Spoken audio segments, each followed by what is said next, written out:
নমস্কার বন্ধুরা, আমি তিশা। আজ আমি যে গল্পটা আপনাদের শোনাতে এসেছি সেটা কোনো কাল্পনিক গল্প নয়, এটা আমার জীবনের গল্প। একটা মেয়ের জীবনে পরিস্থিতি যে কতটা ভয়ানক হতে পারে আর সেই পরিস্থিতির সুযোগ নিয়ে কাছের মানুষগুলো কিভাবে মুখোশ খুলে ফেলে সেটাই আজ আমি আপনাদের বলবো। গল্পটা শোনার পর হয়তো আপনারা আমাকে চরিত্রহীন বলবেন বা হয়তো আমার অসহায়ত্বটা বুঝবেন, তবে বিচার করার আগে পুরো ঘটনাটা দয়া করে শুনবেন।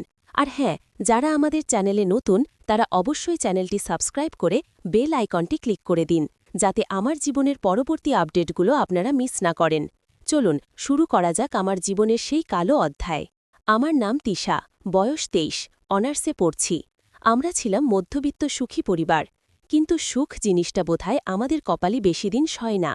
আমার যখন 18 বছর বয়স তখন হার্ট অ্যাটাকে আমার নিজের বাবা মারা যান। বাবার নমস্কার বন্ধুরা, আমি তিশা। আজ আমি যে গল্পটা আপনাদের শোনাতে এসেছি সেটা কোনো কাল্পনিক গল্প নয়, এটা আমার জীবনের গল্প। একটা মেয়ের জীবনে পরিস্থিতি যে কতটা ভয়ানক হতে পারে আর সেই পরিস্থিতির সুযোগ নিয়ে কাছের মানুষগুলো কিভাবে মুখোশ খুলে ফেলে সেটাই আজ আমি আপনাদের বলবো। গল্পটা শোনার পর হয়তো আপনারা আমাকে চরিত্রহীন বলবেন বা হয়তো আমার অসহায়ত্বটা বুঝবেন, তবে বিচার করার আগে পুরো ঘটনাটা দয়া করে শুনবেন।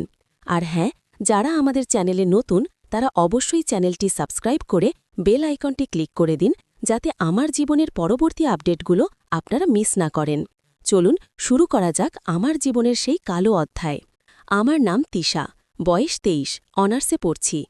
আমরা ছিলাম মধ্যবিত্ত সুখী পরিবার, কিন্তু সুখ জিনিসটা বোধহয় আমাদের কপালে বেশি দিন সয় না।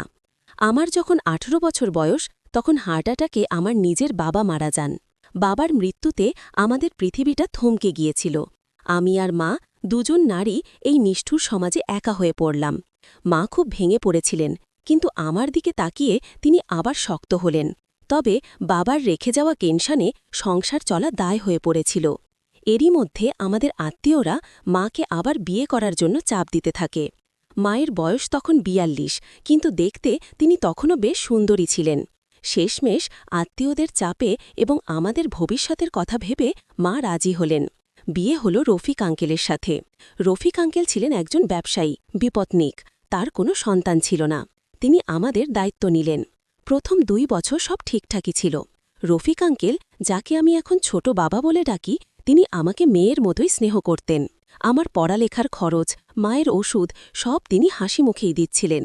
আমরা বাবার বাড়িতেই থাকতাম, তিনি এসে আমাদের সাথে থাকা শুরু করেছিলেন। কিন্তু বিপদ আবার এলো যখন মা হঠাৎ খুব অসুস্থ হয়ে পড়লেন। ডাক্তার জানালেন মায়ের কিডনিতে সমস্যা, নিয়মিত ডায়ালাইসিস এবং উন্নত চিকিৎসা প্রয়োজন, প্রচুর টাকার দরকার। রফিক আঙ্কেলের ব্যবসায় তখন মন্দা যাচ্ছিল। তিনি মায়ের চিকিৎসার খরচ চালাতে হিমশিম খাচ্ছিলেন। আমি লক্ষ্য করলাম তার মেজাজ খিটখিটে হয়ে যাচ্ছে। তিনি প্রায়ই টাকার খোঁটা দিয়ে কথা বলতেন। আমি ভয়ে কুঁকড়ে থাকতাম, পাছে তিনি আমাদের ছেড়ে চলে যান। মা বিছানায় পড়ে থাকতেন আর আমি সংসারের কাজ আর মায়ের সেবা নিয়ে ব্যস্ত থাকতাম। পরিবর্তনটা আমি টের পেলাম এক বর্ষার রাতে। মা সেদিন ওষুধের কড়া ডোজে গভীর ঘুমে। বাইরে মুষলধারে বৃষ্টি হচ্ছে। আমি ড্রয়িং রুমে বসে পড়ছিলাম। রফিক আঙ্কেল বাইরে থেকে ফিরলেন। ভিজে চুপসে গেছেন। আমি তাড়াতাড়ি তোয়ালে এগিয়ে দিলাম। তিনি তোয়ালাটা নিয়ে আমার হাতের দিকে তাকিয়ে রইলেন। সেই তাকানোটা অন্য রকম ছিল। বাবার স্নেহের দৃষ্টি নয়, তাতে ছিল এক ক্ষুধার্ত পুরুষের চাহনি। আমার বুকের ভেতরটা ধক করে উঠল। তিনি বললেন, তিশা, আজ খুব ক্লান্ত লাগছে, কফি করে দিতে পারবে? আমি মাথা নেড়ে কিচেনে চলে গেলাম। কফি বানাতে বানাতে ভাবছিলাম হয়তো আমার মনের ভুল, কিন্তু কফি নিয়ে যখন ফিরলাম দেখলাম তিনি সোফায় আধশোয়া হয়ে আছেন, পরনে শুধু লুঙ্গি আর স্যান্ডো গেঞ্জি। আমি কাপটা টি টেবিলে রাখতেই তিনি আমার হাতটা খপ করে ধরলেন। আমি চমকে উঠলাম। কি করছেন বাবা? তিনি হাতটা ছাড়লেন না, বরং আঙুলগুলো দিয়ে আমার হাতের তালুতে সুরসুরি দিতে দিতে বললেন, বাবা, আমি তো তোমার জন্মদাতা বাবা নই তিশা, আর কতদিন এই দূরত্বের সম্পর্ক রাখবে? আমি যে তোমাদের জন্য এত করি তার বিনিময়ে আমি কি পাই? আমার শরীর হিম হয়ে আসছিল। আমি হাত ছাড়ানোর চেষ্টা করলাম, কিন্তু তিনি শক্ত করে ধরে রাখলেন। তার চোখের দিকে তাকিয়ে আমি বুঝলাম তিনি আজ আর নিজেকে সামলাতে পারছেন না। তিনি বললেন, তোমার মায়ের চিকিৎসার জন্য কাল সকালেই 50,000 টাকা দরকার। আমার হাতে টাকা নেই, তবে তুমি যদি আমাকে একটু খুশি করতে পারো আমি ব্যবস্থা করব। ব্ল্যাকমেল, সরাসরি ব্ল্যাকমেল। আমার চোখের সামনে মায়ের মলিন মুখটা ভেসে উঠল। টাকা না পেলে মায়ের চিকিৎসা বন্ধ হয়ে যাবে। কিন্তু তাই বলে সৎ বাবার সাথে? আমি কেঁদে বললাম, প্লিজ এসব করবেন না, আপনি আমার বাবার মতো।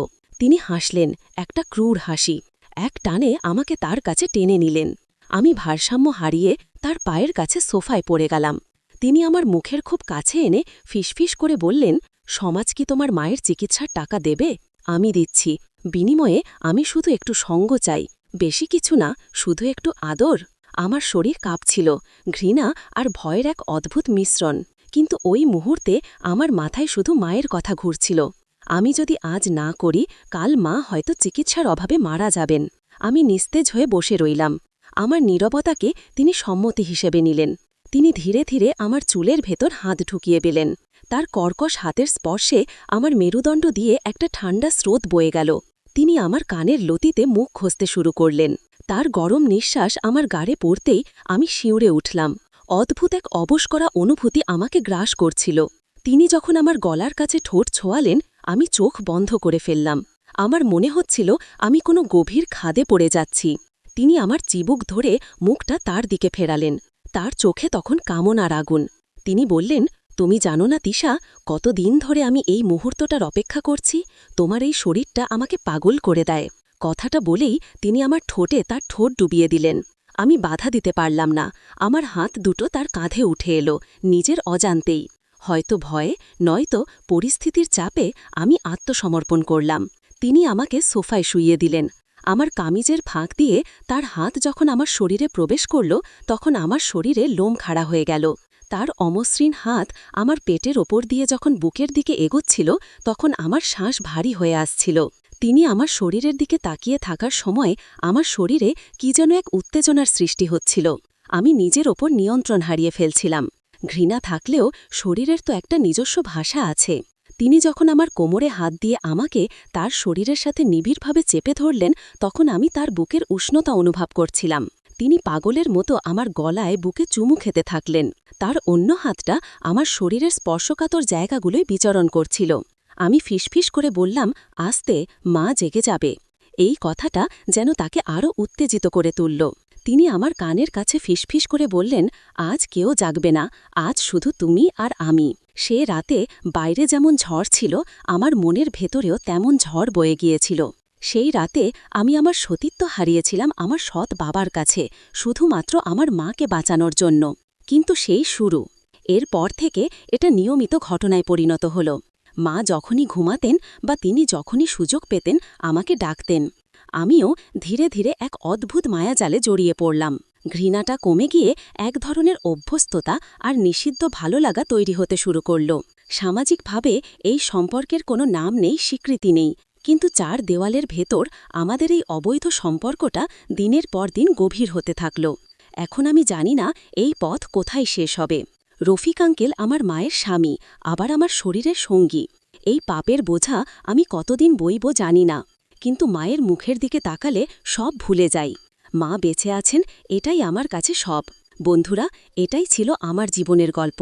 আপনারা হয়তো ভাবছেন আমি কত বড় পাপী, কিন্তু বিশ্বাস করুন, পরিস্থিতির শিকার হলে মানুষ কি না করে। মায়ের জীবন বাঁচাতে আমি নিজেকে শেষ করে দিয়েছি। আপনারা কি করতেন আমার জায়গায় থাকলে? কমেন্ট করে জানাবেন। আর গল্পটা যদি আপনাদের হৃদয়ে একটুও নাড়া দিয়ে থাকে, তবে লাইক করবেন। দেখা হবে পরের ভিডিওতে নতুন কোনো জীবনের গল্প নিয়ে। ভালো থাকবেন।